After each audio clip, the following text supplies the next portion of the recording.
Boa noite a todos vocês que acompanham agora a nossa live de lançamento oficial da campanha do meu amigo, do meu irmão, vereador João Mendes de Jesus, a trajetória ao projeto de retornar à Câmara Municipal, agora mais uma vez, né, vereador?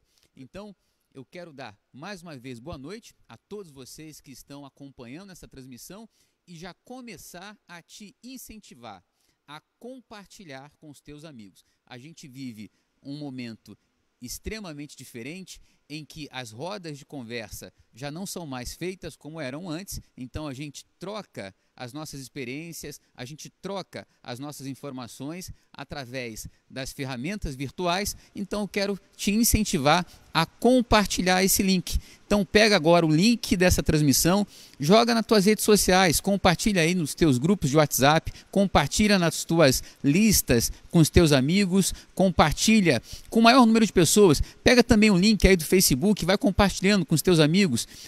O Facebook criou também uma ferramenta muito interessante que te permite também divulgar aquilo que você acredita, a tua crença aí nos teus candidatos, através dessa nova ferramenta que é a sala de vídeo. Então quero te incentivar a criar uma sala de vídeo para poder compartilhar este momento com os teus amigos também.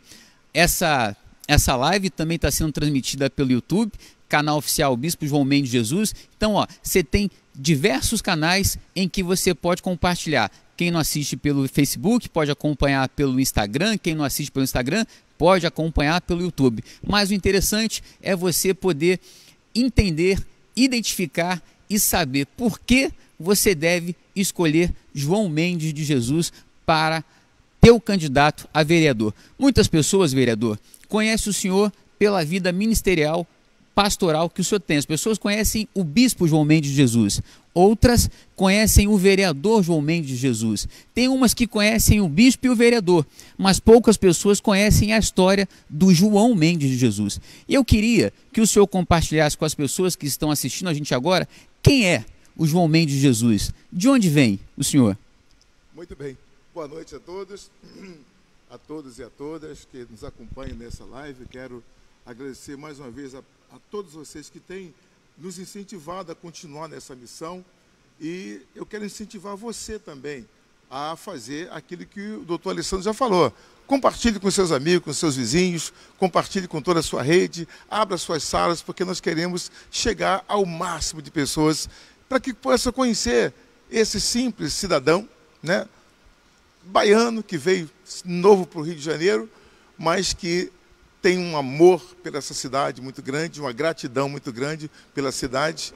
E eu quero compartilhar com vocês essa história que você não conhece ainda do cidadão João Mendes de Jesus. Aliás, eu quero dizer que quando meu pai me batizou, quando ele foi lá e fez a certidão de nascimento, ele botou lá, João Mendes de Jesus. Isso foi, assim, divinal para mim, porque eu já nasci com esta bênção de Jesus na minha vida. Mas eu queria nessa noite, nessa live, compartilhar com vocês um pouco da minha história, sim, de chegada aqui no Rio de Janeiro, como foi a nossa entrada nessa cidade, né? A gente que veio retirante de uma cidade do interior da Bahia e veio morar aqui no Morro do São João, ali no Engenho Novo, e compartilhando com parentes também, ali pelo Grajaú, Vila Isabel. Essa é a minha origem aqui no Rio de Janeiro. Eu comecei por ali, Grajaú, Vila Isabel, Engenho Novo, Morro do São João. E aí, o grande sonho, Alessandro, de chegar aqui no Rio e poder me integrar à cidade. Era um sonho de criança. Eu via muitas rádios lá no interior e dizia, um dia eu vou para o Rio de Janeiro. Um dia eu vou chegar nessa cidade. E cheguei. Servi exército aqui, me preparei para o exército, servi exército brasileiro aqui, ali em São Cristóvão, né, no GK 90. Foi para mim uma experiência muito bacana. Deslocado depois para o Ministério do Exército e ali cumpri um sonho de fazer a minha carreira militar. Queria muito ser um militar, né? Tentei fazer a AMAN, fazer algumas escolas para chegar ao oficialato do Exército Brasileiro, mas a vida mudou um pouco a minha história. Eu fui trabalhar numa instituição chamada Banco Central do Brasil, através de uma empresa contratada, fui terceirizado, e ali eu comecei a fazer um trabalho de office boy, de fazer um trabalho de entrega de documentos dentro da instituição. Comecei como faxineiro e fui crescendo, cheguei a esse ponto de ser um office boy. Ganhei essa ascensão. Que idade que o senhor tinha, vereador, quando o senhor veio para o Rio? Eu tinha 17 e ia completar 18 anos, tanto é que eu vim para servir o Exército aqui no Rio de Janeiro. Então foi com essa idade. Saí de lá do Exército com 19 para 20 anos, e foi quando eu comecei a trabalhar na instituição Banco Central, na época era na 1º de março. Ali fiquei por um tempo e aprendi com alguns companheiros ali a me dedicar a fazer concursos públicos, né? Qual era a sua formação nessa época? Nessa época eu vim da Bahia com apenas o ensino fundamental, na época o ginásio. Aqui eu fiz o científico, estudei no Meyer, no colégio César Gross, não sei se é muito antigo isso, mas talvez alguém lembre desse colégio César Gross. Ali no Meyer fiz o primeiro grau, o primeiro ano e o segundo ano. O terceiro ano eu vou fazer o curso Vetor, já me preparando para o vestibular do Sesgran Rio, que naquela época tinha o Sesgran Rio, como hoje tem o Enem, antigamente era Sesgran Rio, que o carioca mais um pouquinho vivido sabe disso. E eu fiz ali 3 opções. Eu queria fazer engenharia, optei por economia e também optei por biologia, olha só. E aí eu fui classificado para a economia. E fui estudar na Gama Filho, fiz a minha faculdade, a minha graduação toda como economista na Gama Filho, isso em eu já não lembro mais, faz tanto tempo.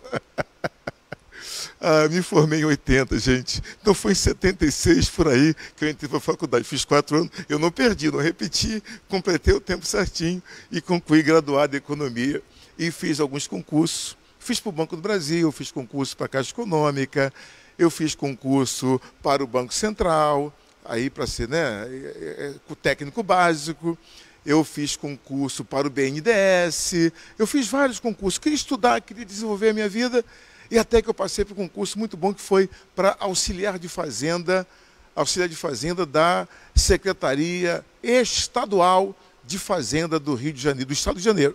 Na época o governador era Chagas Freitas. Eu passei, fui bem classificado nesse concurso, perdi tantos outros, mas passei bem para auxiliar de fazenda. E ali eu fiquei cerca de mais ou menos 8 meses, e eu logo apliquei para outro concurso, que foi da Embratel, e acabei entrando para a Embratel e fiquei, então, desisti, eu me demiti, eu pedi a exoneração lá da Secretaria de Fazenda e preferi ficar com a Embratel, até porque pagava melhor, pagava um salário melhor, tipo assim, era 8 salários mínimos por aí nessa época, e eu fiquei lá pela Embratel. Durante muitos anos, 13 anos na Embratel, eu fiquei ali trabalhando, e até que minha vida teve uma mudança, conversando com alguns amigos também, que já estavam na Embratel há muitos anos, disseram para mim: João, olha, você é um excelente funcionário. Eu vou trabalhar você para você ser um engenheiro chamado Celso Paulino, que eu espero que você esteja me ouvindo agora, Celso, e alguns outros também da época, e queriam que eu assumisse uma função em Petrópolis, né, já como economista, já me classificando para economista, e trabalhar lá em Petrópolis. E é houve essa mudança em que eu preferi optar por servir a Deus e ingressei, então, como um oficial missionário da Igreja Universal do Reino de Deus. Em 1980, eu conheci a igreja, conheci Jesus, e aí a minha vida deu aquela guinada, e então o meu pensamento mudou para servir as pessoas, para ganhar almas para o reino de Deus. Agora, isso foi... Deixa eu lhe cortar um pouquinho, porque quem está assistindo a gente, ouvindo o senhor contar assim, parece até que foi uma vida um pouco fácil. O senhor enfrentou algum tipo de preconceito? Porque como é que é para um nordestino, né, de família simples, vir para o Rio de Janeiro? O senhor enfrentou preconceito social, preconceito racial? O senhor enfrentou aqui no Rio de Janeiro? Aqui no Rio de Janeiro, eu diria como é que foi isso para o senhor? Não foi tão, não era acentuado, até porque faltava em mim até essa questão da consciência. Eu sou filho de uma mãe que é branca, né? Uma mulher branca e um pai negro, preto. E eu convivi com essa dualidade de cor o tempo todo da minha vida. E não percebia essa questão do preconceito. Não, eu não percebia isso. Isso foi nascendo, foi percebendo, à medida que você vai alcançando alguns patamares, você começa a perceber esse tipo de preconceito contra o nordestino e contra o negro.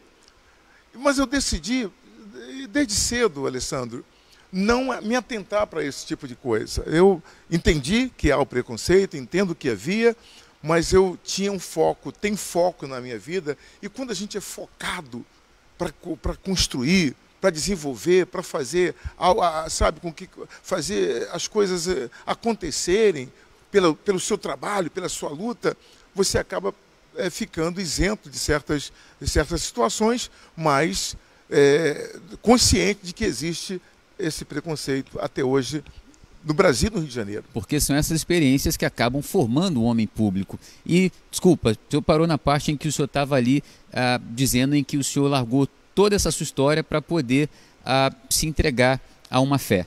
Como é que foi isso? É isso, então. Essa fé, o que vai nortear essa minha nova vida é entender o seguinte: eu entendo que o homem pode optar por várias, enfim, ações na vida. Mas tem uma ação que eu considero importante, dentre tantas outras, é claro, mas a mais de todas, que é, de fato, a questão da salvação da nossa alma. Eu não posso, de hipótese alguma, pensar que existe algo mais significativo na vida do que a preservação da nossa alma, a preservação da nossa vida espiritual para a eternidade. Isso é um fato que é o que entrou em mim de forma tão profunda, é o que me fez largar tudo. Eu deixei tudo que fazia, como Pedro largou as redes, assim como Zaqueu deixou lá a coletoria, como Mateus deixou as suas funções, eu decidi me aliar a Jesus Cristo. Sou um aliado, eu sou um discípulo, eu sou um servo de Deus. E quero isso, eu não me envergonho de dizer isso, e tenho prazer e orgulho, se for o caso, de dizer: eu sou um servo de Deus para servir e atuar aonde Ele determinar, aonde Ele quiser. Conversando, aí eu vou... E aí eu imagino que quanto tempo, o senhor falou de 1980, em que ano exatamente o senhor deixa essa função pública que o senhor exercia dentro da Embratel para poder servir a crença, a essa sua fé que o senhor passou a se dedicar? Perfeito. Isso levou cerca de 4 anos, né? Eu já começava a fazer alguns trabalhos evangelísticos, né? Visitava hospitais, visitava os enfermos. Eu visitei quase todos os hospitais do Rio de Janeiro, da Zona Norte e tal, e também do centro. Salgado Filho. Eu ia para o Souza Guiar, eu ia para o Pedro Ernesto, eu ia para o Hospital Andaraí, eu visitava os hospitais aqui do Meia, enfim, eu fazia esse trabalho de visitar o doente, o enfermo, o aflito. E assim, desenvolvendo esse trabalho, até que comecei a fazer um trabalho de espécie de uma célula ali na Conjunto dos Ferroviários. Ali eu fazia um trabalho todas as quartas-feiras ou quinta, não me lembro agora, para também reunir pessoas e falar do Evangelho, falar de Jesus. E fui desenvolvendo esse trabalho e conheci a minha atual esposa nesse trabalho. Atual e única, diga-se de passagem. Atual e única. Tem que registrar, atual e única, né? Porque atual dá uma conotação de que existiu outras. Olha que ela está me vendo aqui agora. Olha, amor, é só você, tá? Então, desde que eu conheci Jesus, não teve mais ninguém na minha vida. Você foi a escolhida de Deus para mim, né? E graças a Deus por isso. Aí sua pai de 4 filhos homens. 4 filhos homens, né? Quanto tempo de casado? 36 anos de casado. Eu casei em 85, né? 35, 36 anos de casado. Eu sou advogado, não sou bom de conta, não. Não. Mas eu conheci a minha esposa, foi bom, olha, porque é o seguinte, ela morava em Saracuruna. Ela assistia os cultos da abolição, mas ela morava lá em Saracuruna. Eu, sinceramente, nunca tinha ouvido falar de Saracuruna. Eu perguntei, vem cá, dá para você trazer um casal de onça para mim lá de Saracuruna? Ela começou a rir, achou muito graça, eu achei ela muito graciosa, começou a brincar, e aí começou o nosso namoro com essa brincadeira de mau gosto, mas foi que deu entrada para a gente conversar ali na igreja, a nossa conversa. E assim foi, ela me levou à casa dela, e lá eu comecei a fazer um trabalho também evangelístico na casa dela, lá em Saracuruna, e ali surgiu um trabalho. Esse trabalho cresceu. Hoje nós temos lá uma catedral maravilhosa ali em Saracuruna, fruto desse amor que nasceu entre nós. Ali também nasceu um trabalho evangelístico, uma igreja que hoje tem capacidade para mais de 1.000 pessoas. O trabalho cresceu abundantemente lá.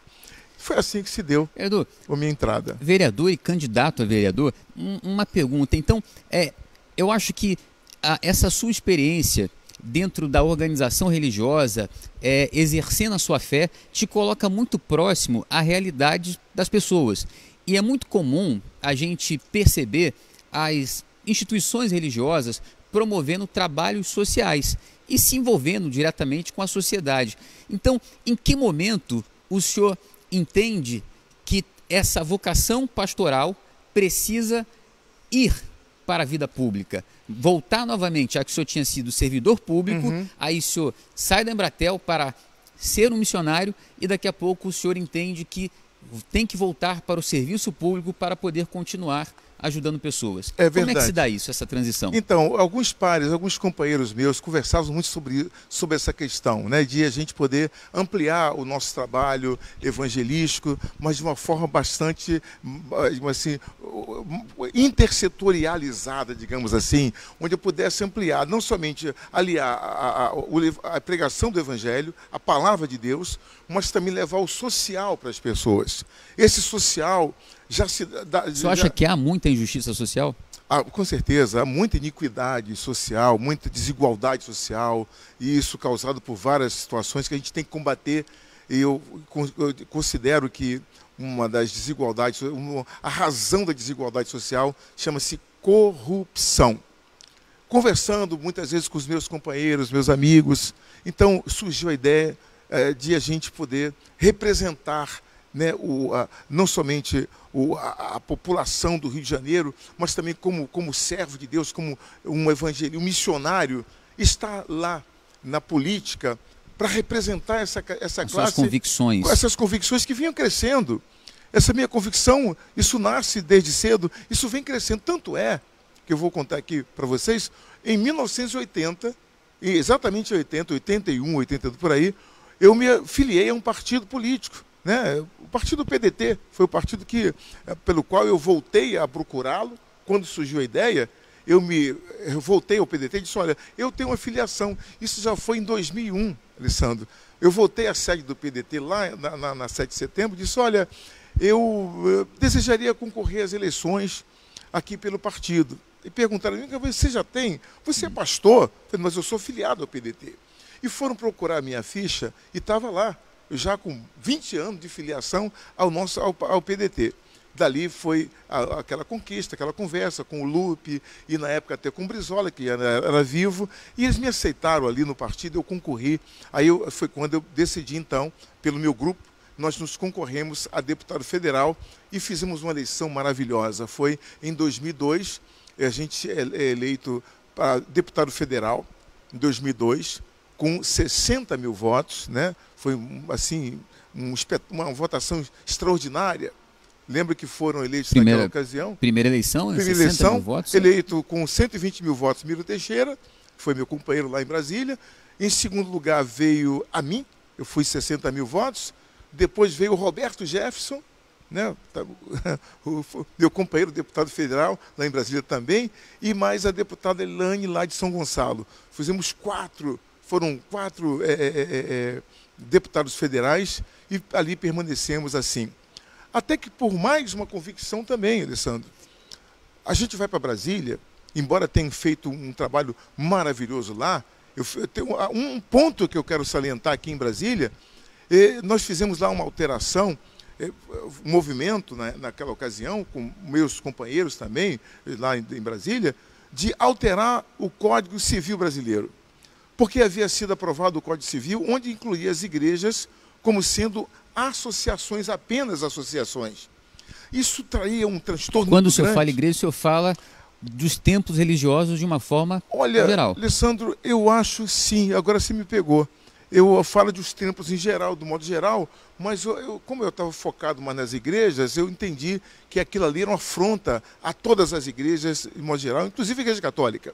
Então ficamos olhando aquilo ali e dissemos, todos nós nos reunimos e pensamos, não, a igreja não pode ser considerada apenas uma associação, porque ela tem um procedimento até constitucional que vale a pena ter um olhar diferenciado. E aí a gente teve uma reunião muito séria lá com o ministro do Supremo Tribunal Federal, e ele disse para nós que tínhamos como alterar aquela situação se nos uníssemos e pudéssemos mudar o Código Civil brasileiro. E assim fizemos. Foi um momento importante lá, lembro até que o Bispo Rodrigues era o nosso comandante naquela ocasião, e nos reunimos para mudar o Código Civil brasileiro, e isso alteramos o Código com uma votação de código muito qualificado. As votações de projeto para mudança se deu na Câmara Federal e também no Senado Federal, ou seja, o Congresso reuniu e nós alteramos para que as igrejas e os templos de qualquer natureza se tornassem instituições públicas, mas de direito privado, onde o que vale, na verdade, é o estatuto da sua igreja. É o que vale, é o que determina o estatuto que foi feito, elaborado pela instituição que assim o fez. Esse foi um feito, dentre outros, lá em Brasília, que eu me recordo. Mas, mais uma vez, a gente sente a vontade de voltar ao Rio de Janeiro e trabalhar mais, porque você acaba distante. Não tenha dúvida que a gente fica em Brasília, as questões são nacionais, que é muito bacana, que maravilha, para um menino que saiu lá do interior da Bahia, lá do fim do mundo, uma cidadezinha, como diz a minha mãe, que só tem uma rua e só tem árvores, e vir para o Rio de Janeiro se tornar um deputado federal, ela fica babando, viu, minha mãe? Mãinha querida, se você está me vendo aí, ela gosta, ela não perde uma live minha, não. Um beijo para a senhora, estou te vendo, tá? Então, é o seguinte, mano, eu beijo para minha mãe, lá na Bahia, gente, 93 anos de idade, é uma mulher linda e maravilhosa. Bom, eu volto, então, ao Rio de Janeiro, para, em 2008, concorrer à eleição de vereador dessa cidade.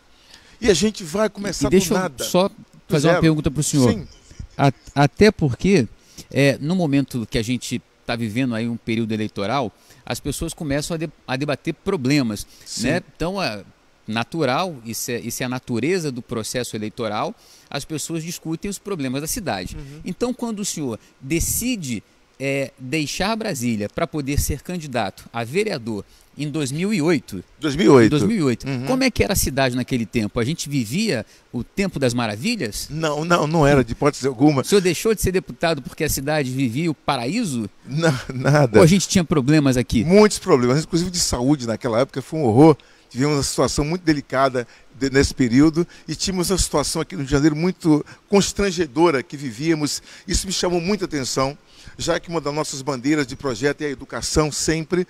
A gente vivia aqui um momento em que a educação ela passava por um problema sério, porque havia a tal da aprovação automática. E isso a gente começou a entender que era ruim para as crianças da nossa cidade, até porque eu vim de uma situação difícil, né, para estudar, mas sempre estudei. Eu sempre valorizei o estudo, porque eu sabia que através do estudo eu podia galgar uma posição. Eu não tinha parente importante, não era filho de políticos, não tinha ninguém que pudesse nos orientar naquela ocasião, e eu sabia que através do estudo eu podia realmente galgar posições que fosse, digamos assim, que me levassem a uma condição de poder dignificar a minha vida, dignificar a minha família, honrar os meus pais, que também sempre se esforçaram por isso. E aquele ensino de aprovação automática deixava os meninos e as crianças totalmente fora da escola, apesar da aprovação que havia, mas tornavam-se meninos analfabetos, mesmo tendo a sua escolaridade aprovada de forma falsa pelo ensino que havia. Isso nos motivou a trazer para a Câmara, lá em 2009, um projeto onde a gente faz uma coautoria, junto com outros vereadores também, de fazer o ensino de turno único no Rio de Janeiro. Isso tem prazer de dizer da participação dessa mudança na educação municipal do Rio de Janeiro. Aliás, vale dizer que as pessoas, elas, né, para a gente recobrar essa memória, meu pai também é nordestino, viveu aqui na cidade do Rio de Janeiro durante muitos anos, e lá na época do meu pai, quando ele sai do Nordeste para tentar a vida aqui no Rio de Janeiro, ele vem para cá sem nenhum tipo de estudo. E há muitos anos atrás, como é que funcionava? O nordestino parava de frente para uma obra e não havia agência para recrutar. Então, como é que você conseguia emprego? Parava na obra e, se tivesse vaga, o cara mandava você trabalhar. Então, meu pai, sem saber ler, sem saber escrever, parou e o cara perguntou assim: ô Paraíba, o que você quer aqui? Aí meu pai: não, tem vaga? E o cara apontou para cima, né, por uma placa dizendo que tinha vagas. E meu pai continuou perguntando: tem vaga? E meu pai não sabia responder, porque não sabia ler. E o cara perguntou: Paraíba, e aí, o que você quer? Ah, tu não sabe ler, né? Ó, pega uma enxada aí e vai trabalhar. Naquela época funcionava assim. Hoje, se a pessoa ela não consegue ter o mínimo de noção para poder fazer um teste de redação, ela sequer consegue um emprego para auxiliar de serviços gerais, consegue esses empregos básicos, porque quem faz a seleção de regra são agências que são contratadas para fazer o processo seletivo. Então, quando o senhor fala para mim que o senhor ajudou a combater esse processo, que para mim é um processo degradante, que de aprovação automática, eu de antemão aqui quero lhe parabenizar e também parabenizar pelo projeto que hoje eu sei que é uma lei na cidade do Rio de Janeiro, que é o projeto de turno único, que estabelece essa periodicidade maior, né, para as crianças, né? Aumenta aí o tempo. Mais 3 horas de estudo, né? Claro que essa tendência é melhorar depois. Vamos ter que trabalhar para melhorar essa condição. E como vereador, a gente já participa da cidade como um todo, quer dizer, você fica mais perto das pessoas, perto das comunidades, perto das necessidades prementes do município. Quer dizer, a municipalidade é onde a pessoa vive, é onde a pessoa tem a sua residência, tem a sua rua, a sua casa e necessita, portanto, de alguém que tenha esse olhar voltado para a comunidade, voltado para as necessidades básicas da cidade. E eu tenho sido muito feliz, muito honrado em poder servir essa cidade como vereador. Até porque alguém dizia: vem cá, tu vai deixar de ser deputado federal para ser vereador? Você vai cair? Não, não cai. Pelo contrário, eu cresci. Eu cresci mais ainda porque passei a compreender mais a cidade. Enfim, eu fui elaborando outras leis também importantes, porque logo assim que eu entrei, eu fui eleito vereador em 2008, e foram 20 e poucos mil votos da minha eleição. Então, uma eleição também vitoriosa e agradeço a Deus por isso, porque não gastamos quase nada. Eu me lembro. O senhor tem quantos mandatos? São 3 mandatos. 3 mandatos de vereador. 2008, 2012 e 2016. Quais foram as suas votações? Então, em 2008 nós fizemos uma eleição com 20.005 votos. Em 2012, enfim, Deus me deu essa vitória maravilhosa de chegar a 25 mil votos. Em 2016, a gente salta de 25 mil para 32 mil votos. Eu estou arredondando um pouquinho, mas é só para poder deixar números mais claros, né? E o senhor acredita isso ao quê? Olha, o reconhecimento de um bom trabalho? Ao reconhecimento de um trabalho. A população reconhecer? Com certeza. Eu agradeço, primeiramente, eu agradeço a Deus por isso, mas é o reconhecimento da população. A gente tem por meta, digamos assim, ou por questões pessoais, não prometer nada para as pessoas. Eu sempre digo, eu não prometo nada, mas eu procuro me comprometer com as causas que me são trazidas, com as demandas que chegam ao nosso gabinete. E o nosso gabinete sempre foi e será um gabinete de portas abertas. Qualquer cidadão. Hoje o meu gabinete é o 306 da Câmara. Estamos funcionando em situação ainda restritiva por conta do coronavírus, né? Nós temos ali a obediência ao protocolo, apenas 25% da capacidade da Câmara, funcionando de forma híbrida e virtual. Mas o gabinete 306, que é o gabinete do vereador João Mendes Jesus, sempre de portas abertas para atender a população do Rio de Janeiro. E ouvindo as demandas, uma das demandas que me chamou a atenção foi a questão do idoso. Assim que eu ingressei como vereador, na escolha das comissões, eu escolhi a comissão do idoso. E fui eleito presidente dessa comissão. E trabalhamos ali para a questão, para atender as demandas do idoso do Rio de Janeiro. E a primeira coisa que me veio à mente foi a questão das academias da terceira idade, foi a questão do exercitar. Porque meu pai, na época, estava com cerca de 90 anos nessa idade, ele tinha necessidade de exercitar-se, de fazer atividade física já aos 90. Imagine, porque papai sempre andou de bicicleta, sempre foi homem da roça, mas sempre exercitou bem, viveu 97 anos.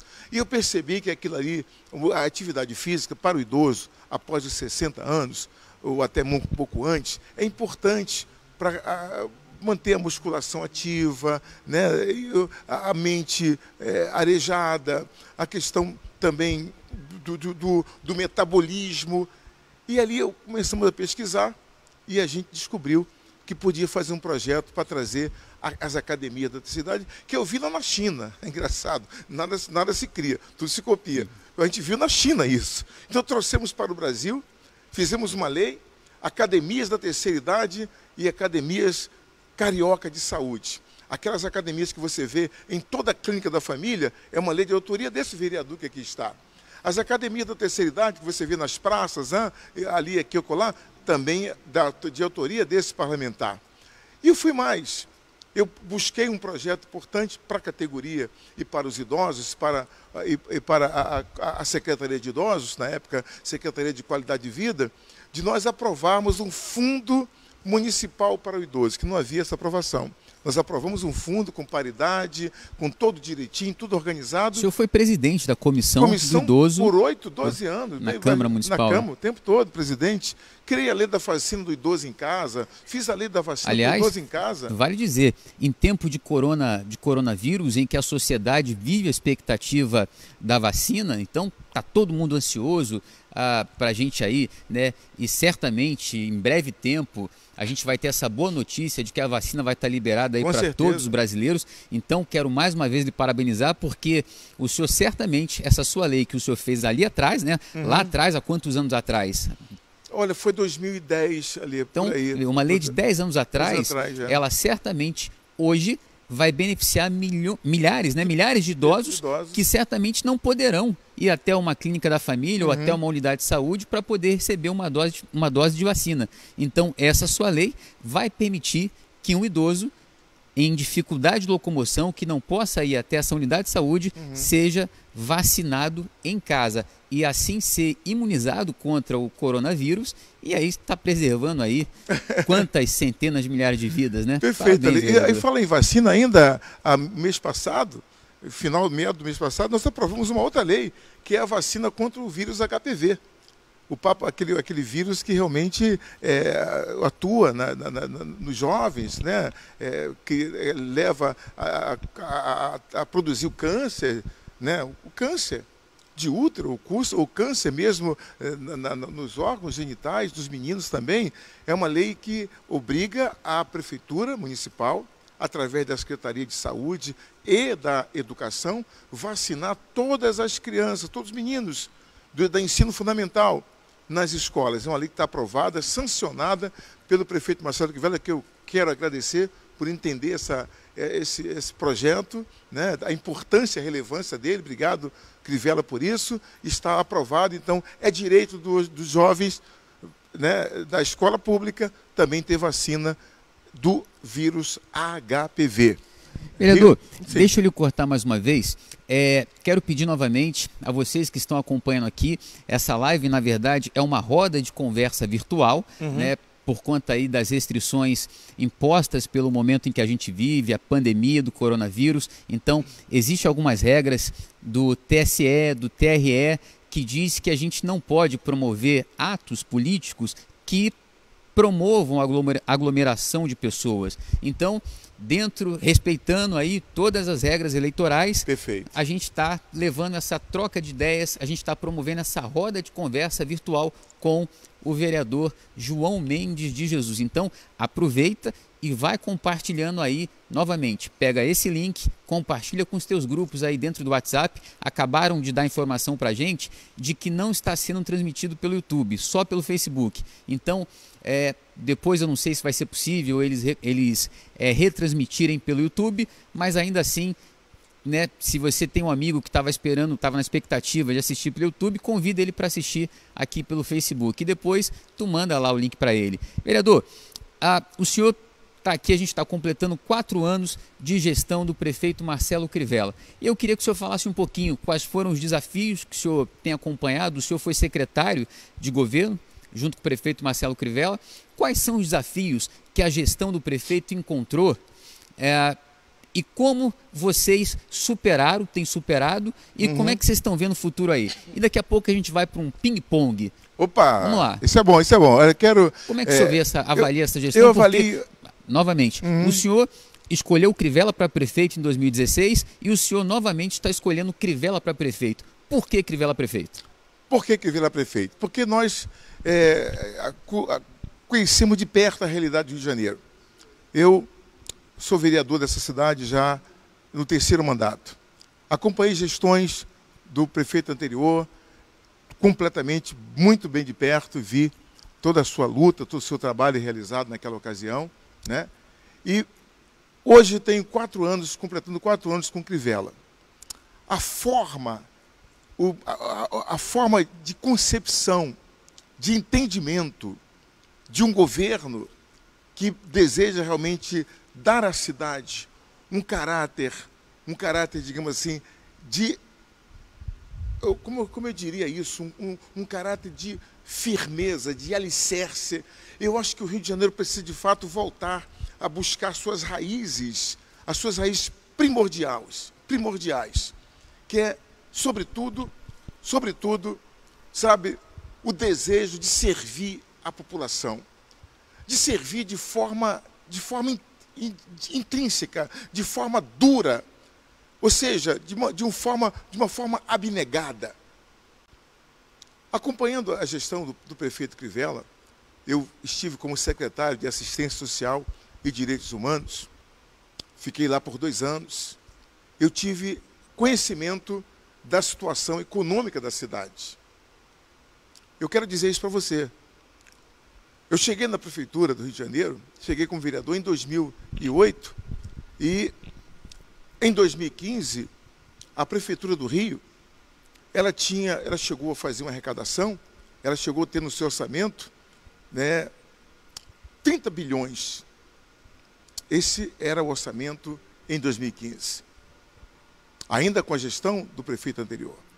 Em 2016, ainda na mesma gestão, o Rio de Janeiro realiza uma grande festa, a Olimpíada do Brasil, as Olimpíadas, e mesmo com as Olimpíadas, nós caímos na arrecadação. Fechamos, se eu não me equivoco agora, com 28,6 bilhões. Nós perdemos ainda em 2016 cerca de quase 2 bilhões no orçamento da cidade. E veja, durante o período das Olimpíadas, o Rio de Janeiro teve um orçamento fantástico, e veio dinheiro de todas as maneiras para que pudesse fazer uma bela festa, para que o Rio de Janeiro se apresentasse para o mundo todo de forma maravilhosa. E aí foram contraídos alguns empréstimos junto ao governo federal, junto ao BNDES, junto à Caixa Econômica, pela gestão anterior, e esses empréstimos realmente somavam cerca de 7 bilhões de empréstimos. De modo que quando o prefeito anterior deixa a gestão, o Crivella assume, ele assume com esse rombo de só de empréstimos de cerca de 6,8 a 7 bilhões de reais. É menos dinheiro, mais gasto, e com dívida, é isso? Com dívida. Porque foi feita, a festa foi maravilhosa, mas a dívida ficou. Ficou uma dívida muito grande, e aí, aliado a isso, veio uma crise econômica nacional, já vem com reflexo daquela crise mundial que abalou a Europa, quebrou o Lehman Brothers, quebrou todos os países da Europa, quebrou a Grécia, quebrou tudo isso, como economista acompanhei. E o Rio de Janeiro sofreu as consequências, né? Na época, o presidente Lula falou que era uma marolinha, mas foi um tsunami para cá, para o Rio de Janeiro. Veio um tsunami. Depois daquela onda toda de uma festa linda, maravilhosa, ficou uma dívida imensa. E aí o Rio de Janeiro perde todos os seus empregos praticamente na área da construção civil. Fizemos prédios maravilhosos, fizemos uma vila muito bacana na Barra da Tijuca, cujos imóveis e apartamentos não foram vendidos até hoje. Até hoje. Posso citar aqui o Ilhapura, que estava vazio até hoje, e naquele período se tinha muito trabalho, muito emprego. Hoje o Rio de Janeiro vem atravessando esse momento difícil, com uma queda nacional nos empregos. Chegamos a 13,5% de empregos, de queda do emprego, desemprego, e no Rio de Janeiro não foi diferente. 350 mil pessoas desempregadas por conta da crise nacional que se abateu no Rio de Janeiro. Com isso, quando você tem aqui uma crise em que o desemprego some, ou seja, a prefeitura que vive de um imposto chamado ISS, Imposto sobre Serviço, e também sobre o IPTU, ela tem uma queda significativa, porque o desemprego ele cresce assim, ali, olha, a curva sobe e o ISS cai. Então, quer dizer, a prefeitura ela começa a ter um decréscimo na sua arrecadação de mais de 2 bilhões de reais. Fora os repasses que são do governo do Estado, que não vinham, e outros repasses, tipo IPVA e ICMS, que não vêm. Então, Crivella passou um sufoco danado. O que salvou o Rio de Janeiro foi a perseverança dele. Nós fizemos uma atualização na planta de IPTU, que deu para fazer melhorou um pouquinho a capacidade do Rio de investir e de cuidar, pelo menos, dos servidores, que até hoje não houve atraso do pagamento de nenhum servidor dessa cidade. As pessoas dizem que a gestão do Crivella atrasou o salário de servidores. E qual é a Nunca verdade houve. disso? Não é verdade, não é verdade. O servidor está aí para dizer que não houve. Agora, eu sei o quanto foi difícil para a gestão Crivella manter realmente os salários dos ativos e dos inativos. Eu fui relator da CPI da Previdência do Rio de Janeiro. Eu vi, de fato, as dificuldades que herdamos. Herdamos da gestão do prefeito César Maia, e depois o Eduardo tentou mudar e também levou a uma situação caótica, porque houve, em vez de melhorar, a coisa piorou ainda. Tivemos que vender vários imóveis. Foi uma dificuldade muito grande para poder manter realmente os inativos recebendo. Quando, na verdade, hoje nós temos cerca de 80 mil inativos e pensionistas, com uma capacidade de 100 e poucos mil ativos. Então, essa relação de 1 para 1 dificulta. Quem tem que bancar toda a aposentadoria do servidor é a fonte 100. É o ISS, o IPTU e o ITBI, que também caiu de uma forma absurda. Então, foi uma luta de chorar. Quantas vezes eu vi o prefeito dizer, meu Deus, me ajuda. E ele apelava ali, meu Deus, me dá sabedoria, me orienta. E vem o secretário de Fazenda e cria uma situação, cria outra. E eu lá na assistência social também sofrendo, porque a gente teve crises. Em 2019, nós vimos aqui uma torrencial tempestade, uma inundação na cidade, chuvas torrenciais, desabamento de prédios na Muzema, tivemos inundações no Jardim Maravilha, tivemos inundação na Cidade de Deus, na Vila Kennedy, dificuldades também, e lá também, no Vidigal, na Rocinha. Eu fui para o Vidigal, eu vi a situação lá na Vidigal, como ficou, com assistência social presente. Nós atendemos dezenas e centenas de famílias para acolher com utensílios básicos. A assistência fez de tudo para poder não deixar ninguém ficar em maus lençóis, ajudando com material, equipamento de limpeza, colchonetes para aqueles desabrigados, e também a cesta básica que era também adquirida para atender essas pessoas, e fora os moradores em situação de rua que tínhamos que atender aos borbotões. E assim trabalhamos ali de forma duríssima para poder manter a cidade funcionando. Então, um dos maiores méritos do que o prefeito Crivella tem,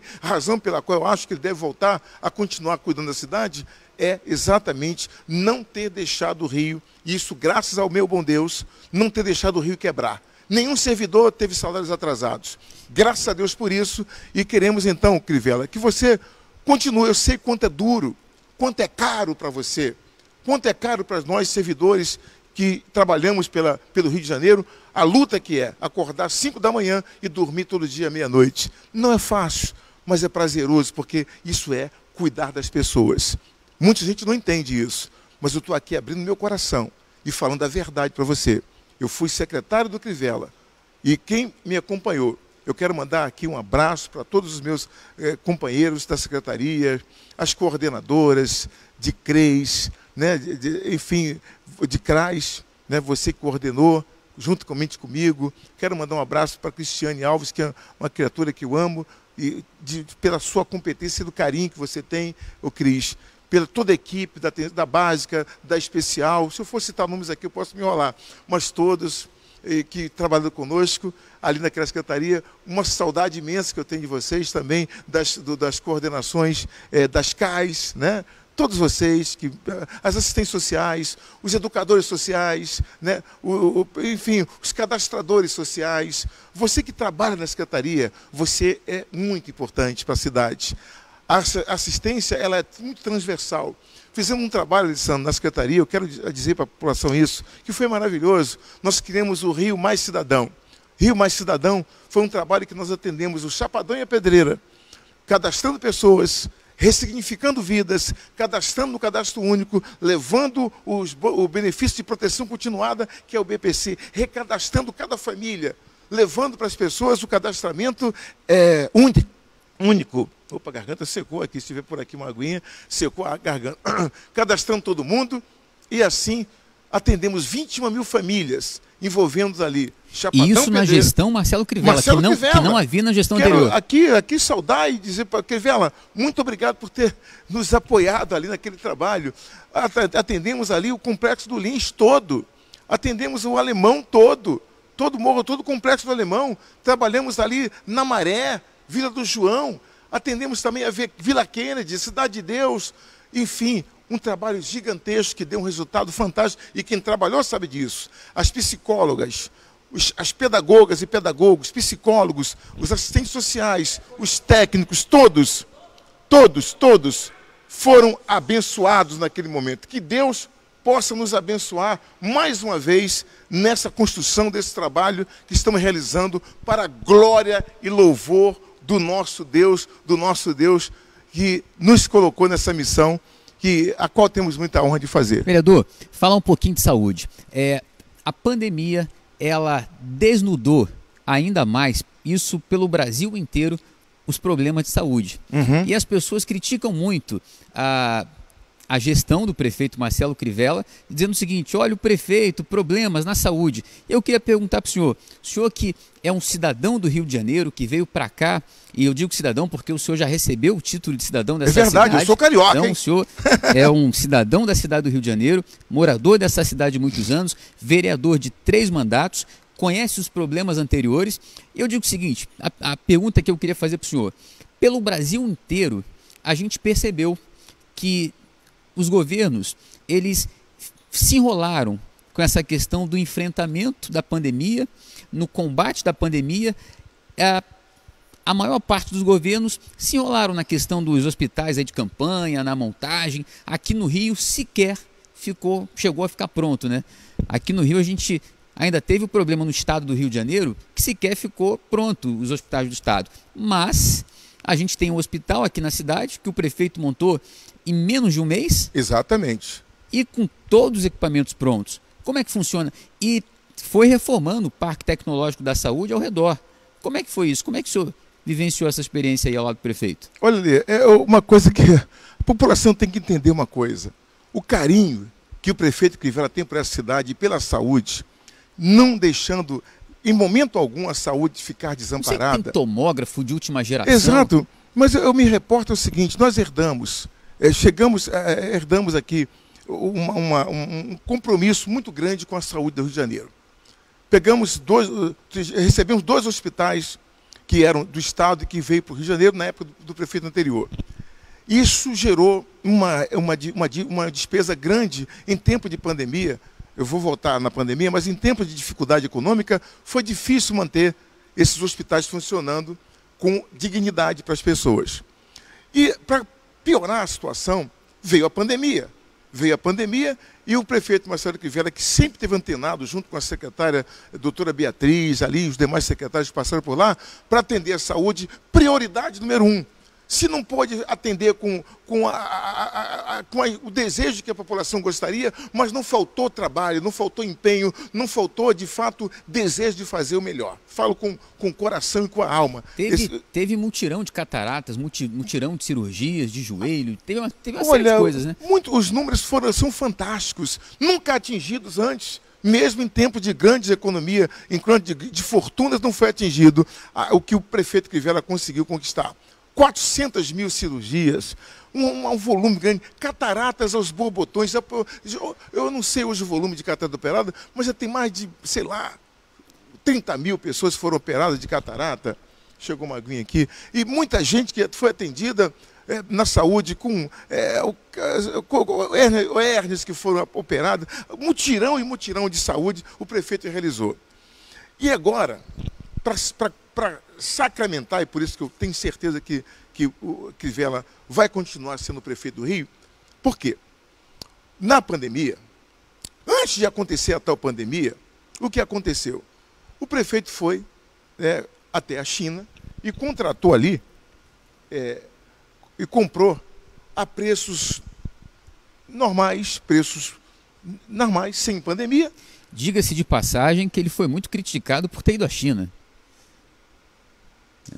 Precisa registrar aqui que quando ele foi à China, foi muito criticado. Né? E ele foi fazer aquele movimento que foi contestado por muitas pessoas, mas ele ali adquiriu tomógrafos. Quando não se falava em pandemia, ele foi trazer para cá, não sei quantos tomógrafos, não me lembro aqui, as contas são muitas, não sei quando, não vou citar nem números aqui, mas atendeu a cidade toda. Nunca houve, antigamente a maior reclamação era, não tem tomógrafo, está quebrado, não tem manutenção. Era uma loucura muito grande, não era, Eliana? Helena sabe disso. Então a gente sabia que havia essa dificuldade. O Crivella foi lá e comprou tomógrafos, comprou as bombas infusoras, comprou respiradores, tudo antes de a coisa acontecer. E até equipamentos de última geração, como esses tomógrafos aqui, que foram instalados na Cidade de Deus, na Maré, lá na Rocinha, em toda a cidade, em Campo Grande, Bangu, tem tomógrafo para atender a população hoje. E isso tudo foi comprado ainda sem se pensar na pandemia. Isso para dizer o seguinte, como o prefeito Crivella tem zelo e tem dedicado a sua vida em prol da cidade do Carioca. Vereador, e tem uma discussão que foi posta também pela sociedade a despeito de um equipamento que teria sido instalado lá num dos espaços de uma instituição religiosa e de que isso não poderia acontecer. Inclusive, eu assisti um debate entre os candidatos da cidade, isso foi arguído, foi um dos temas em que alguém falou assim para o prefeito, você colocou o equipamento dentro do quintal de uma igreja. E eu queria aqui esclarecer, porque talvez as pessoas não saibam disso. O modelo de Estado laico brasileiro é um modelo de Estado laico colaborativo. Perfeito. Em que o artigo 19 da Constituição Federal, então anota aí para que nunca mais vocês esqueçam, artigo 19 da Constituição Federal, ele diz que o nosso Estado ele é neutro em relação às instituições religiosas, no sentido de não definir e não apontar uma religião, positivo, mas ele é positivo no sentido de colaborar e de aceitar a colaboração de todas as religiões para promover o bem comum. Então, todas as vezes que uma instituição religiosa e o poder público puderem caminhar juntos na busca pelo bem comum, isso deve ser incentivado. Está escrito. Isso é Constitucional Federal. E diz mais, todas as vezes que houver qualquer tipo de discriminação, lei orgânica do município, todas as vezes que houver qualquer tipo de discriminação, imagina você deixar de provocar o bem, de promover o bem por conta de preconceito religioso.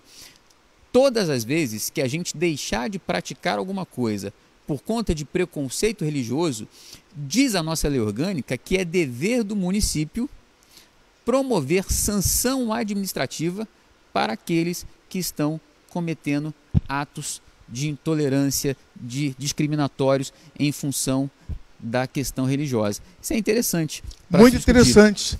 Eu cheguei a fazer várias palestras também, envolvendo diversos religiosos, né? Pela assistência, nós criamos ali um trabalho realmente que havia de colaboração, porque é o seguinte, às vezes a instituição religiosa ela tem um trabalho muito maravilhoso.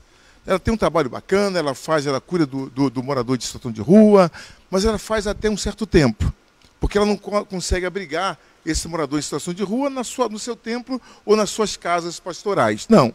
Ou nos seus templos, nos seus terreiros, ou em qualquer instituição religiosa. Mas o Estado, ele oferece algo que a instituição não oferece. Então, essa junção da instituição religiosa com o Estado, isso faz com que a população receba um benefício extraordinário. Não é proibido por lei. Não é proibido por lei, então, pelo contrário. Por exemplo, o Estado poderia...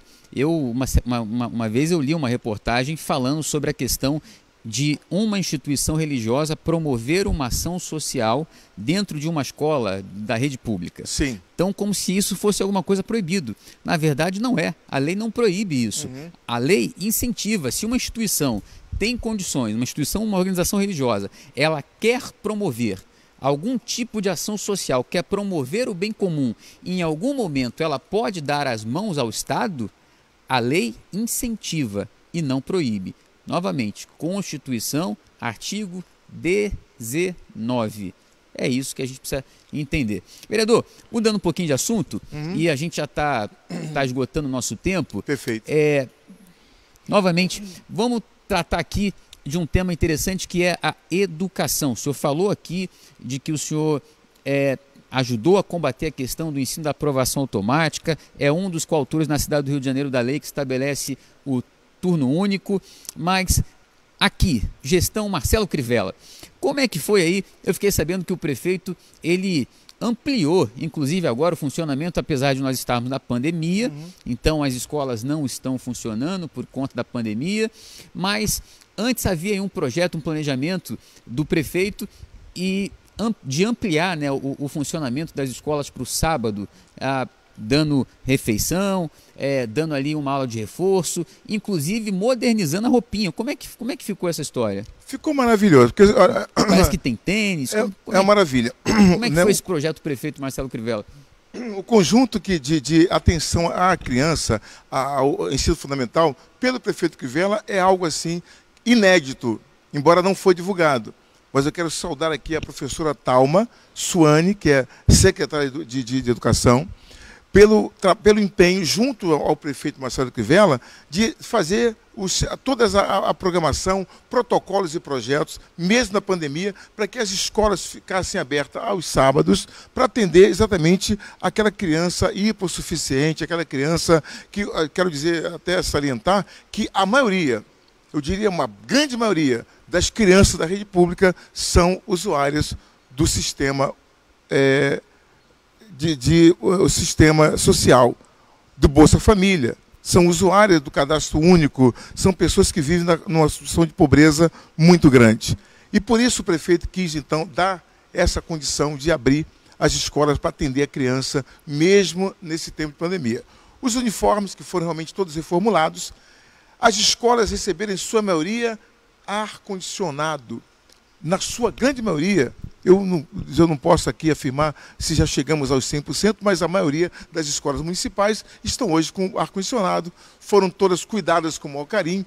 Não se pensou em fazer, na gestão Crivella, uma gestão em que fizesse a criação de novas escolas. Não, isso não. Mas recuperar aquelas que já existiam e que podiam ser melhoradas, dando a qualidade para o aluno, buscando cuidar da infraestrutura, do telhado, da parede, do ar-condicionado, tudo isso cuidado com muito zelo e com muito carinho na gestão do prefeito Marcelo Crivella. Então, quero parabenizar ao prefeito também, a secretária de Educação, que nunca arredou o pé desses conceitos e dessa atitude nobre de cuidar das escolas das crianças, das nossas crianças no Rio de Janeiro. Isso passa pelo vereador na Câmara, o vereador aprova os projetos, como é que o vereador participa dessas discussões? Perfeito. Porque tem muita gente que não entende, mas e o vereador, onde é que entra, como é que funciona? Como é que essa discussão é tratada dentro da Câmara Municipal? Eu digo para você ali que é o seguinte, olha, o prefeito, na verdade, é o cabeça, né? Mas a Câmara é o pescoço.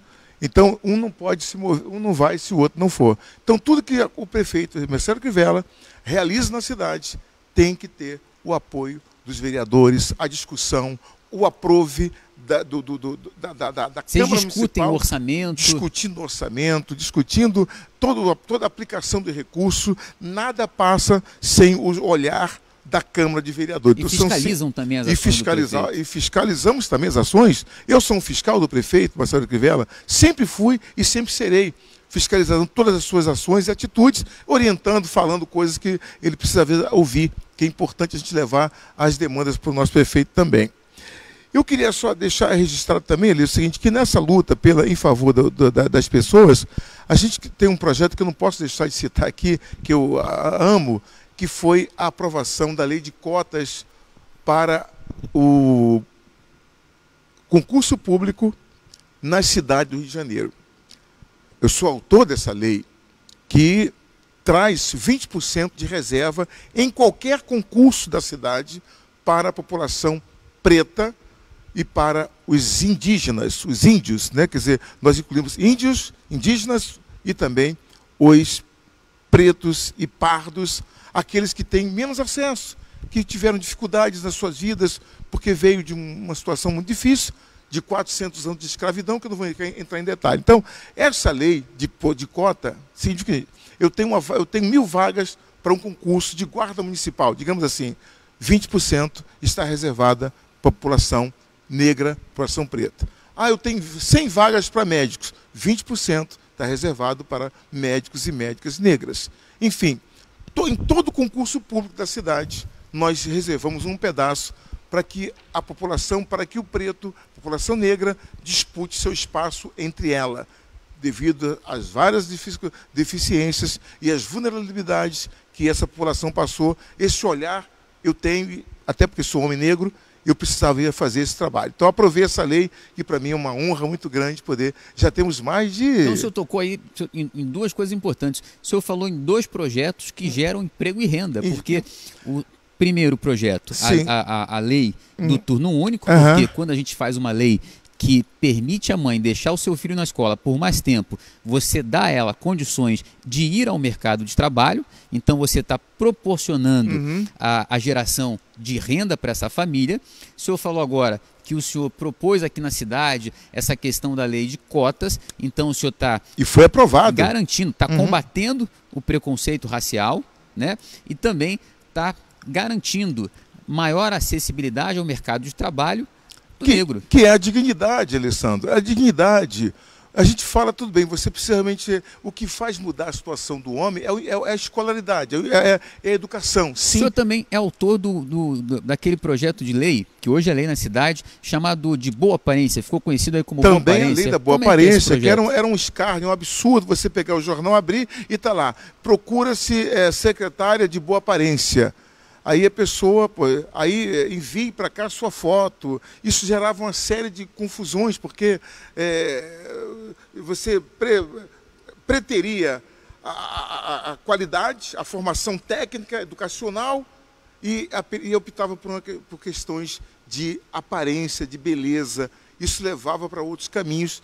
Quantas moças foram iludidas, enganadas, achando que ia trabalhar numa recepção, que iam fazer um trabalho de uma empresa porque tinham uma boa aparência e tal, e lá elas eram induzidas a outros tipos de insinuações, de convites, até maldosos. Então nós acabamos com isso aqui no Rio de Janeiro. Então é proibido colocar em jornais ou qualquer meio de comunicação anúncio, procura-se pessoas para tal coisa, mas que tenha boa aparência. Poxa, essa é uma lei também que Deus me incentivou a fazer. Eu volto a falar da dignidade ali, porque é o seguinte, quando você tem uma pessoa empregada, quando ela faz um concurso público para professora, para ou enfermeira, ou médico, ou engenheiro, e que a pessoa ela adquire aquela condição, ela pode educar o seu filho.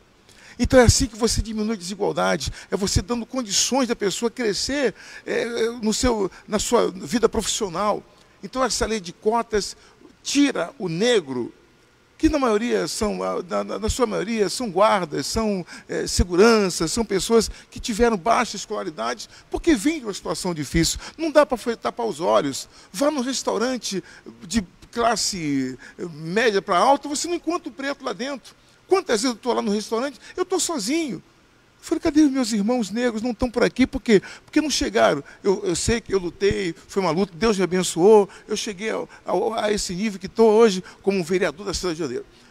Não é fácil, não são poucos, não são muitos que chegam assim, mas temos que incentivar para que todos tenham a qualidade de vida e essa igualdade de oportunidades na cidade. Então, a cota para mim é fundamental por isso nós aprovamos e já temos mais de 50 mil pessoas trabalhando em função das coisas. Só você buscar na prefeitura o levantamento, você vai ver. Qualquer jornalista pode pesquisar. Eu creio que tem mais de 50 mil pessoas já sendo empregadas e com dignidade por conta dessa lei que nós criamos. E aí, eu tenho outra que eu tenho que falar por também, favor. que eu tenho um desejo grande. A lei que nós fizemos, nós criamos aqui uma lei seguinte, para o idoso, que não foi implementada ainda por falta de condições, mas é Rio de Janeiro, cidade amiga do idoso. É um projeto que reformula todas as calçadas, que faz com que a iluminação se torne boa, para que o idoso tenha condição de enxergar uma luz, pois o prefeito agora está fazendo a iluminação de LED na cidade. Está colocando LED por toda a cidade, algo importante, uma parceria público-privada, que nós aprovamos na Câmara, iluminando a cidade do Rio de Janeiro com lâmpadas maravilhosas, que facilite realmente o tráfego das pessoas, especialmente os idosos. Então, cidade amiga do idoso vai tratar da qualidade de vida do idoso, da moradia do idoso, da saúde do idoso e também do locomover, do ir e vir desse idoso. E muitas outras coisas mais. Da casa onde ele mora. É um projeto completo, uma lei está aprovada. Completo, a exemplo de que foi aprovado lá em Paris, aprovado em Nova York, aprovado em outras cidades. Nós aprovamos aqui no Rio de Janeiro. Estamos só esperando as condições que Deus há de nos dar para poder implantar um projeto belíssimo e atender a população idosa do Rio de Janeiro com toda a dignidade. Ela possa pegar a sua cadeira de roda elétrica, ir até o mercado e voltar, como eu vi isso lá em Nova York. E vi em Paris também. Você pega a sua cadeirinha, a senhora de idade, ela vai para o mercado fazer compra com a sua cadeira de rodas. Independência total. O deficiente físico também, temos também leis aprovadas para isso. Lê, são 40 leis aprovadas na cidade de Janeiro. Eu ia perguntar, porque o senhor vai falando assim, a gente vai ficando apaixonado, porque o senhor já falou de saúde, então o senhor é um vereador de mandato que tem leis aprovadas na área da saúde. Citou aí, por exemplo, uma lei que atende os idosos, vacina para o idoso em casa, e falou também a que atende as crianças e os adolescentes. O senhor falou da lei que gera emprego e renda, que é a questão não só da questão da boa aparência, que proíbe a contratação com base em boa aparência, falou também da lei que estabelece cotas para criar, né, igualdade de oportunidades. Uhum. O senhor falou aí agora, né, da questão do idoso, dessa questão do Rio ser a capital amiga, cidade amiga do idoso. Amiga do idoso. Uhum. E eu ia perguntar, e para a inclusão, o senhor propôs algum projeto que hoje é lei? Para a inclusão social, eu tenho um projeto para a inclusão. E está aquele do Cão Guia. Excelente Cão Guia. É um projeto que a gente elaborou em função do que aconteceu na cidade de Janeiro, que uma senhora, uma moça que ela é cega, mas ela tinha um cão, um cão adestrado, um cão instruído. Ela tentou entrar no estabelecimento aqui na Zona Sul e não deixaram entrar. Aquilo veio aos jornais, ela trabalhava no Banco do Brasil, eu estive lá para visitá-la. Então daí a gente criou uma lei que dá divulgação, publicização. Já era um direito. Já era um direito. Mas que a instituição privada ou as instituições não conheciam, portanto ela foi impedida de acessar o ambiente com o seu cão-guia, porque diziam, você não pode entrar com o seu cão-guia. Então hoje todo estabelecimento comercial, hotéis, deve ter lá lei da acesso, acessibilidade ao deficiente visual com o seu cão-guia. O cão-guia é instruído, ele é adestrado, ele fica um ano estudando e sendo orientado para poder guiar o deficiente visual, o cego. Então a gente não tem que ter medo de cão-guia. Cão-guia é um animal educado, meigo, e só está ali para cuidar do deficiente.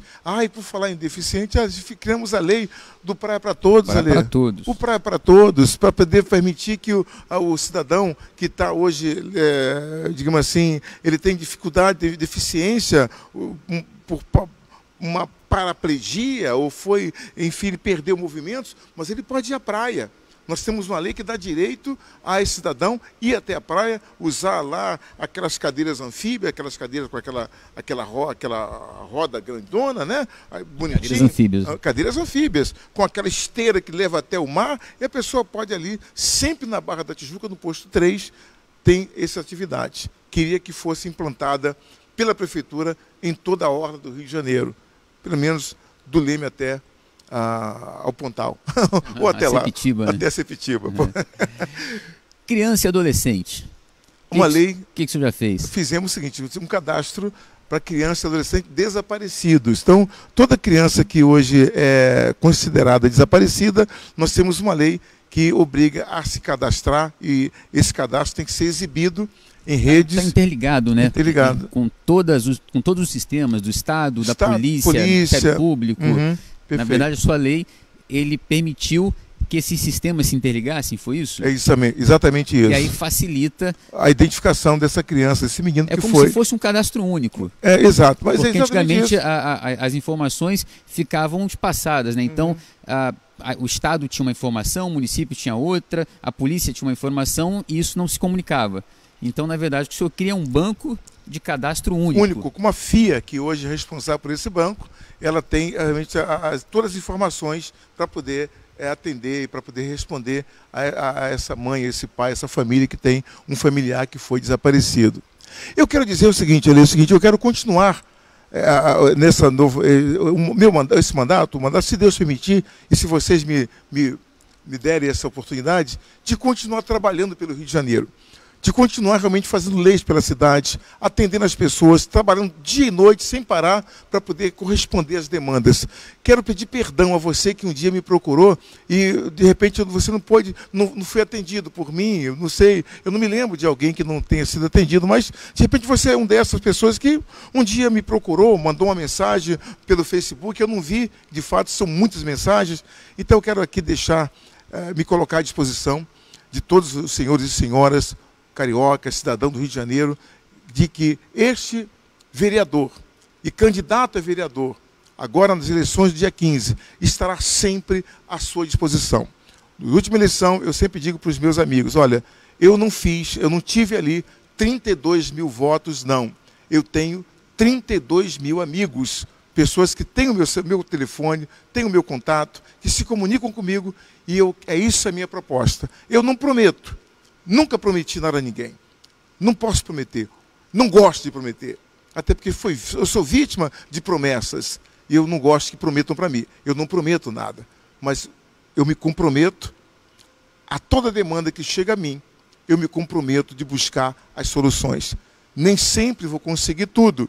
Mas você nunca vai deixar de ser atendido por esse parlamentar que aqui está. E futuro não. Hoje candidato, parlamentar em exercício, candidato e futuro parlamentar, se Deus permitir, a população aprovar. É isso? Exatamente isso. E estou à disposição de todos vocês. Quero agradecer já, ali, não sei se está acabando. Sim, já estamos com 1 hora Mais uma vez live. Agradeço a todos vocês que nos acompanharam. Compartilhe aí esse lançamento. Estou lançando minha campanha hoje. Você está vendo aí. Como é que as pessoas... Então, vereador, candidato a vereador, então, já encerrando aqui essa live, quero parabenizar o senhor por se colocar novamente à disposição da sociedade, à disposição do povo carioca, parabenizar o senhor pelo trabalho que o senhor já realiza nesses quase 16 anos de vida pública, servindo a nossa população e por se dispor a continuar exercendo, dedicando, né, a sua vida em favor das pessoas que já confiaram no senhor e que querem continuar confiando. Então, as pessoas que estão assistindo a gente agora em casa como é que elas podem lhe ajudar? Então, o senhor está se colocando como candidato. Como é que elas podem, se elas quiserem apoiar o seu projeto, apoiar o seu trabalho, como é que faz? Como é que elas podem fazer? Bem, elas podem hoje compartilhar esse vídeo, levar as informações que você não sabia a meu respeito e pedir aos seus vizinhos, pedir aos seus amigos, pedir a pessoas que você tem relação, que tem vínculo, que nos dê esse apoio. Estamos aí concorrendo com o número 10123, está no rodapé aí do seu equipamento, do seu aparelho, e simplesmente, se você pode, ore por mim.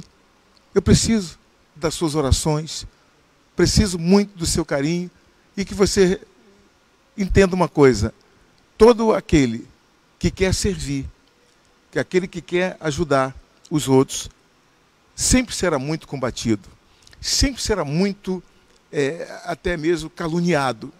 Mas eu não estou preocupado com isso, porque a minha missão é servir. O meu prazer é servir, independente se eu vou ter ou não reconhecimento. Importa para mim que o meu Deus reconheça o trabalho que executo para glorificar e exaltar o nome dele. Olha, o senhor tem site, como é que é? Eu sei que tem um QR Code aqui na tela, que se a pessoa apontar a câmera, ela vai ser transportada diretamente para o site. É o site do senhor, né? É o meu site. Suas redes sociais? Também. As redes sociais são Bispo João Mendes de Jesus, @Bispo João Mendes de Jesus. No YouTube, no Facebook e também no Instagram. E aí no QR Code, você pode apontar o seu celular para o QR Code e vai cair no meu site, que é www.joaomendesdejesus.com.br. Ele está ainda em... como é que chama? Construção? Está em construção, porque eu tive que mudar. O meu site tem muita informação, muito conteúdo, mas eu tive que tirar do ar por causa agora das eleições, e estamos preparando o novo site com as minhas propostas, com o meu plano de governo como vereador, né? Uhum. O que eu pretendo realmente levar para a gestão do prefeito Marcelo Crivella, que creio piamente que será o prefeito da cidade, continuará a gestão da cidade para fazer o combate que tem feito e levar a cidade a mudar exatamente esse navio de rumo. O navio é pesado, o navio é difícil, mas ele vai chegar no rumo certo. Tenho certeza que vamos chegar num ponto em que você vai ter orgulho de ter políticos honestos, sérios e que pensem na população. Homens abnegados. Homens que não pensem em si, mas que pensem nos outros. É assim que eu penso a política do Rio de Janeiro e do Brasil também. Olha, quero agradecer você que está em casa, vereador. Vou pedir novamente para o senhor fazer suas considerações finais, para que o senhor possa pedir novamente à população o apoio, tanto para o senhor quanto para o candidato a prefeito, e que o senhor destacasse duas ações. A gente aqui não tocou sequer na questão da linha amarela, mas que o senhor citasse aí duas grandes realizações do seu mandato, do mandato do prefeito, e pedisse o apoio. Quero agradecer você que está aí em casa, que assistiu a gente, que acompanhou essa programação. Terminando aqui, continua compartilhando com o máximo de pessoas que você puder. A gente constrói a cidade que a gente quer a partir do momento em que a gente se envolve com esse tipo de debate. Se a gente deixa para lá, se a gente não se envolve, a gente não alcança o que nós buscamos. Então a gente precisa discutir os problemas, discutir o que nós queremos, por isso que a gente está aqui. Então o vereador está aqui, está esclarecendo por que ele quer ser candidato, o que ele já fez, quem ele é, e é esse momento que nós precisamos, tá bom? Vereador, com a palavra, obrigado por você ter acompanhado a gente está com mais de 1 hora de live e a gente tem aqui uma audiência incrível. Muito, muito, muito, muito obrigado a todos vocês.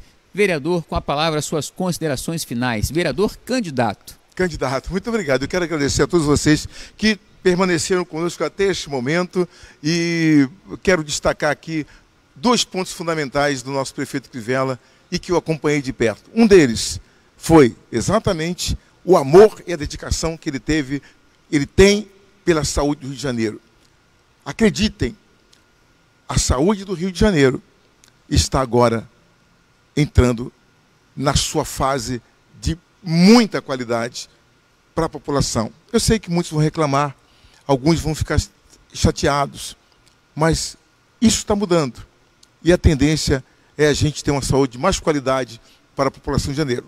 A educação do Rio de Janeiro, a educação no Rio de Janeiro, ela está sendo olhada com um olhar muito fino para o melhor, para atender melhor a sua criança, com reforço escolar, com, enfim, com qualidade, com merenda de qualidade. E as creches que são conveniadas, que tiveram seu aumento de per capita por cada criança. Você viu, o prefeito tirou o dinheiro que era dado para as escolas de samba e ele agora colocou nas creches, na escola infantil. O que você acha disso, né? É um ato de nobreza do prefeito Marcelo Crivella, até porque o carnaval por si só se sustenta, né? Nós cariocas, eu me digo assim, nós gostamos do carnaval, mas entendemos que a criança é prioridade na gestão do Crivella, a saúde também, e no meu mandato, esse meu mandato defende todas essas questões junto ao prefeito Marcelo Crivella. Então conte comigo, conte conosco, o nosso gabinete está à sua disposição, as nossas redes sociais estão também aí para você nos acompanhar, e se você gostou dessa live, dá um joinha para a gente aí, eu digo, olha, dá um joinha aí, vai clicando aí, joinha, gostei, que Deus abençoe vocês. 10, 1, 2, 3, dia 15 de novembro, João Mendes está de volta outra vez. Um abraço a todos, gente, muito obrigado, e fique com Deus, até a próxima, até lá, até a vitória, se Deus quiser.